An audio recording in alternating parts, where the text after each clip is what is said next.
Hi, my name is Rabbi Danow, and you are now watching Leeds Student Television. Hi, my name's Amelia and you're watching Leeds Student Television. Today I'm here with Rabbi Danow. How are you? Thank God everything is fine. We're very excited for a new year. Yes, definitely. One thing we wanted to ask you to start off with is what does it mean to be a rabbi and what is your role as a rabbi? Ooh. So first of all, my name is Michael. So people call me Rabbi or Michael or Rabbi Danow. It's all good. A rabbi is someone who will hopefully be successful at inspiring, at guiding, at educating the community, anything that is in the field of Jewish religion, and anyone, Jewish or not Jewish, is available to always ask the rabbi for any questions that he may answer. I don't claim to have all the answers. So you can't promise anything. Correct. I'll do my best though. When I don't know the answer, I go look for it, and I get back. And what is your role as a rabbi for students in Leeds? What do you do for the community of Jewish students and non-Jewish students in Leeds? So there are a lot of Jewish students who come to Leeds because Leeds. Leeds is a great place. And as a student rabbi, so we are here, I should say, together with my wife, Hannah Sarah, and our children, well, those who are still at home, because most of them are not living at home right now. They're starting away. And we are here to offer support to students in any area that they may need support. Again, we are here for education purposes, religious purposes, and just social or humanitarian support. So in general, this is what we're here for. And why do you think it's important for Jewish students to have that support at university? So let me say this. For most of them, it's probably the first time that they live away from home. And living home for any person of 18 years old or 19 years old, if they had a gap year, is going to be a big change. And living in a Jewish family at home, whether it's London, where the biggest Jewish community is, or Manchester, or any other place in the UK, or abroad, because we have Jewish students who come from many other countries. So when students come here to Leeds, there's definitely, you can say, a certain need for them to find Jewish life. And this is what we try to do to the best of our ability. And we want the Jewish students to continue with their involvement in Jewish life, in the Jewish community. So I must point out that in Leeds, we have a very interesting situation, geographically speaking, because the community, the Jewish community, is in North Leeds, which is about 4-5 miles from here, which is quite a distance, especially on Shabbat, when Jewish people who observe the Shabbat will not drive, so they will have to walk. So we feel quite distant physically, geographically, from the synagogues, from all the thousands of Jews who live in North Leeds. And basically this resulted in a way that we have created our community down here on campus, which has, of course, the flip side that we have to get together more because we can't rely on the Jewish community in North Leeds. So there's a lot for Jewish students to take part in, and they are very excited. Definitely. And you mentioned about Shabbat, and this is a part of the Jewish religion. That's right. And so if you could explain a little bit more about what that means, because I think for some people, they might have friends that are Jewish, and their Jewish friends might say, well, I'm observing Shabbat this weekend, and they might not know exactly what that means. Yes. So if you could just tell us a little bit more about what that means for you and for other Jewish students. So Shabbat, the term Shabbat means rest, day of rest. Because when you read at the very beginning of the Bible, God created the world in 6 days. And on the seventh day, which is Saturday, because the Jewish week starts on Sunday, and the day starts in the evening after sunset. So it turns out that the 7th day of the week will be on Friday evening. By sunset, it's Shabbat. Meaning is the day of rest when we don't go to work and we do things that we do specifically on the day of rest. The reason we have this day of rest is because God rested on the Shabbat. And in the 10 commandments given at Sinai, so commandment number 4 is about remembering and observing the day of rest, the day of Shabbat. Not to do work, and of course to do everything that will make us connect and feel that this is a special day. And Jewish students leaving their families, again, going back to what we discussed before, coming to campus, and they're on their own, so we want to assist and facilitate as much as possible that they should be able to continue with the Shabbat observance and take part in everything that a student would want to do on a Shabbat.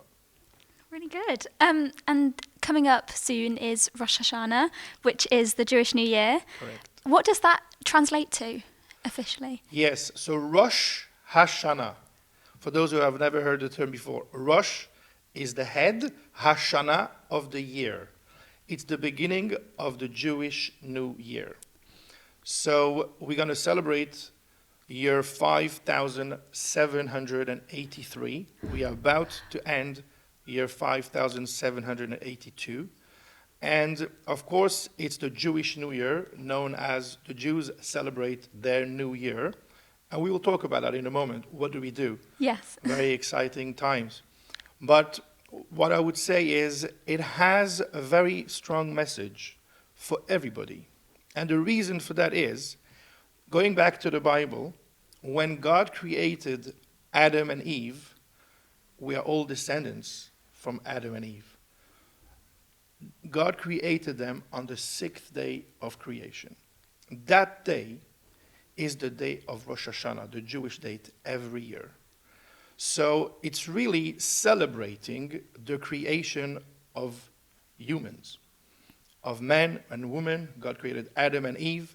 And every year we are actually judged by God Almighty Himself, who is the true judge because He has the full image and He is able to know every detail about each and every one of us, about every creature, not only humans. And on Rosh Hashanah, as much as it's a very happy time that we start a Jewish New Year, but at the same time, there is also a tone of seriousness. We spend longer time in the synagogue during the services because we are praying to have a good year ahead.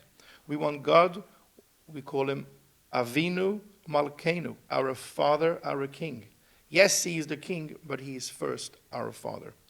And therefore, when He is judging everyone, Jewish or non-Jewish, every creature for that matter, what is going to happen in the coming year with everyone? So Rosh Hashanah is the time to reflect upon our goal in life. What are we doing to make this world a better place? And this is a very powerful message, I believe, for every person out there. That Rosh Hashanah is a very powerful day. There's a very special energy, a godly, new godly life coming in the world for the new year. And we all want to connect to this in the best possible way. So you mentioned that you spend longer in the synagogue during Yes. Rosh Hashanah. What else do you do to celebrate or do on the day? Plenty. We have longer services on Rosh Hashanah. I will also here show what I brought with me today. This is called a shofar, which is a ram's horn. It looks very nice when it's all worked on and polished beautifully. And we blow in it, which I'll talk about soon and show you how. This is also part of the service. Because as we said before, on Rosh Hashanah, so we are starting the new year, and we are actually crowning God as our King, showing Him that we want to have a better year than last year, and we are rededicating ourselves to fulfill our mission in this world, to make this world a better place, a holy place, a dwelling for Almighty God, which, everyone has an important role in this. So we spend time in the service to pray about the coming year, about crowning God as our King, about the shofar that we blow, to remind God of the binding of Isaac. For those who know the story, when Abraham was tested by God to bring his son on the altar, obviously God never said to sacrifice and kill his son, slaughter his son. He said, bring him up on the altar. And Abraham, although it was his only son, he was ready to do it. And he actually held the knife in his hand. At that moment, the angel said, Abraham, stop. Don't do anything. And he noticed a ram stuck in the bush. So he brought the ram instead. And we say to God, we are blowing in specifically a ram's horn. Please remember how Abraham, who is the father of all the Abrahamic religions, how he was ready to give his only son to you. So have mercy on us, even though maybe we don't deserve to be written and sealed in the book of life, the book of blessings for a good new year. We please ask you to have mercy, because mercy will hopefully give us more than we deserve. So that's what we do in the synagogue. And we blow the shofar at different points during the service. And then, of course, without Jewish food, it would not be the same. So we have Rosh Hashanah special food. For example, honey cake. Cake is sweet, but honey cake is even sweeter. We also, on Rosh Hashanah in the evening, when it starts, after sunset, after the service, we all go home and we sit for the New Year's dinner. And one of the things we will do is to take the bread, which we say the blessing on when we start the meal, and we will dip the bread, the challah bread, in honey. Again, to show to Almighty God that we are not just praying in the synagogue about this, we are even doing physical actions that express our prayer, our wish to have a sweet New Year. And how long do these celebrations usually last? So the Rosh Hashanah is 2 days. We start the New Year with 2 days of celebration, Rosh Hashanah. So we have services on the first and the second day. We blow shofar on the first day and on the second day. The shofar blowing is done in the daytime. And we have meals in the evening and in the daytime as well, lunch. So that's how we start Rosh Hashanah. The other types of food that will be sweet will also be, for example, carrots. And every food that we eat has some connection to the word of that fruit or that food that expresses another wish, another prayer. So we will eat pomegranate because there are many seeds. And the idea behind is that we ask God to count every little good deed that we have done, so that the scale of good deeds will hopefully tip and be heavier than the other side. So that's the idea of eating the pomegranate. We eat fish. We eat... different communities have different customs, and it's all about celebrating with the food of that holiday. And does this event happen at the same time every year, or does it change according to the Jewish calendar? Oh, that's a very good question. The Jewish calendar is a lunar calendar, which means it has 355 days a year. Compared to the solar calendar, which is the Gregorian year, we have 365 days. So calculate 10 days behind we fall every year. It means that after a while, we are a month behind. And after a few more years, we'll be 2 months behind. What's going to result is that, for example, Passover, which is the spring festival, will not be the spring festival. It will be the winter festival. And that's not appropriate because we have to celebrate Passover during the spring. So what do? The Jewish calendar works in such a way that there will be a 13th month added to the 12 Jewish months, which we call then a leap year. It's a longer year. And that is the reason this past year was a leap year. So Rosh Hashanah was earlier last year. This year is later because we added the 13th month. And that way, we keep with the seasons of the year. Rosh Hashanah will always be around September, maybe beginning of October. And Passover will be during the spring season. So that's really good, because that means this year that you'll have all the students to celebrate together. Tell me all about it. Absolutely. We are very excited. And I know that there are many students who will be here on campus. Of course, many go home, but many are here. And we are very much looking forward to celebrate together. Another way students get together that I've heard from Matty, who's here with us, a member at Leeds Student Television, is that they get together on Friday nights for a Friday night dinner. Yes. A lot of people know about a Friday night dinner, but don't necessarily know what that entails and what you do. So what happens on a Friday night dinner? So as we said before, that Shabbat is the seventh day of the week, the day of rest, which starts at Friday evening after sunset. And therefore, we have part of the Shabbat observance and celebration is to have a Shabbat dinner, which means we will start with saying the blessing to sanctify the Sabbath over a cup of wine. And everyone gets from the wine of Kiddush. It's called in Hebrew Kiddush, which literally means sanctifying the day, because it's the day that God made holy.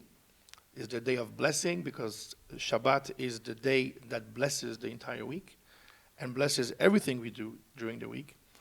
And we will then have the challah bread, which is the braided bread, which is baked or bought, if one will buy it from the Jewish kosher bakery, for Shabbat. And we eat that type of bread usually on Shabbat, not during the week. And then we have a full meal.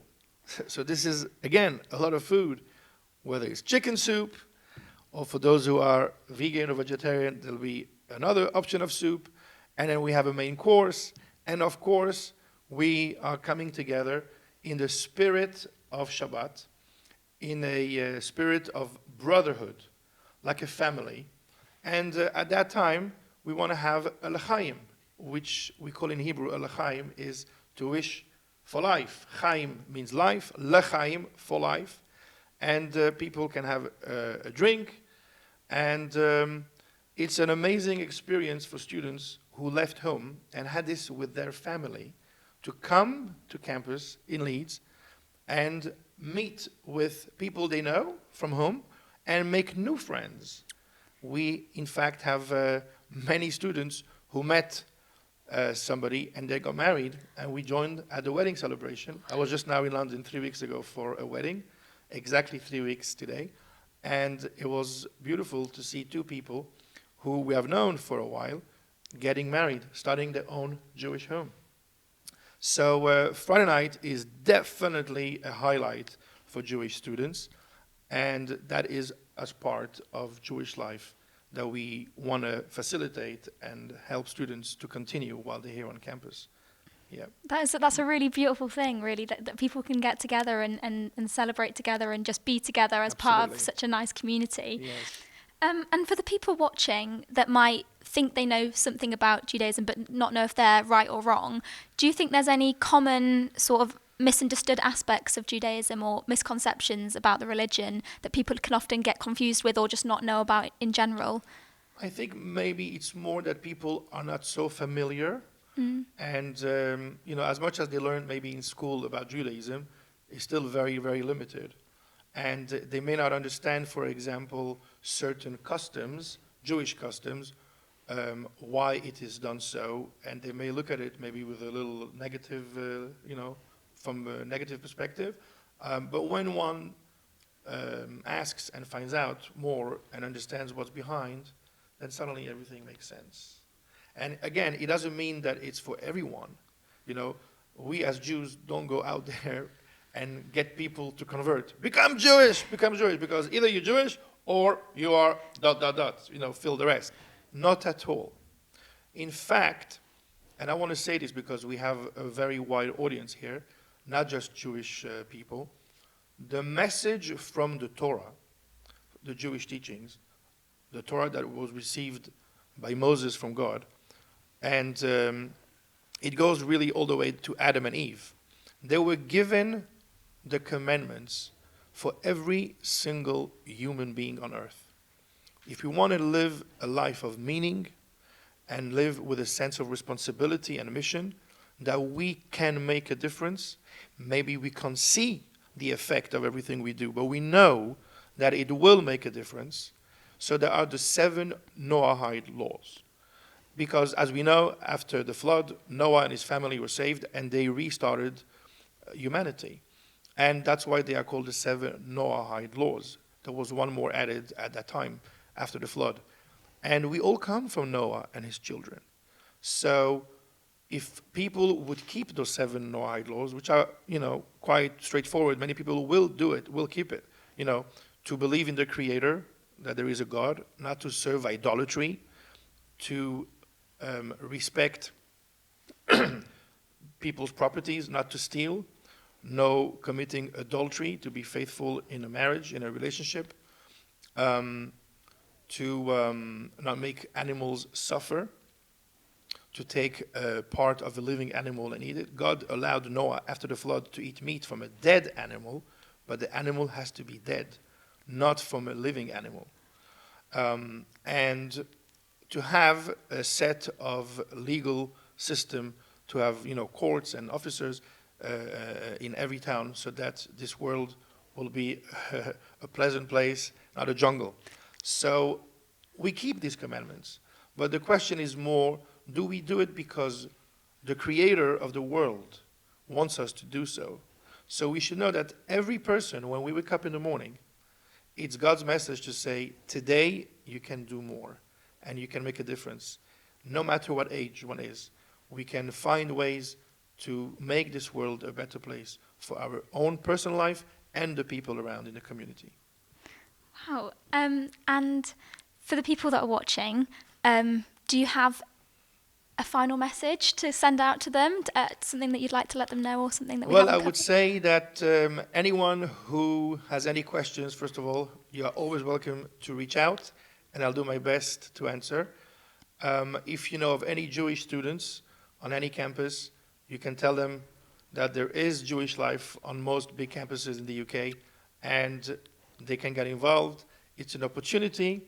Whether one had a chance to grow in a Jewish family and know about Judaism or not, it's completely irrelevant. It's available for you on campus.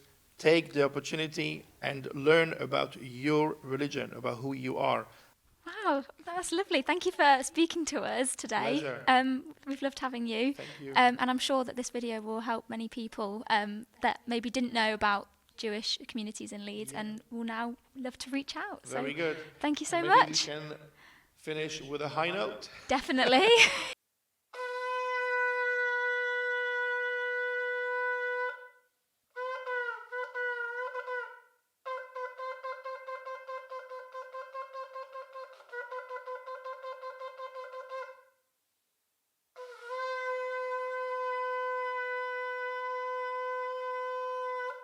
So yes, thank you very much for watching and Happy New Year. Yes, Happy New Year. Thank you.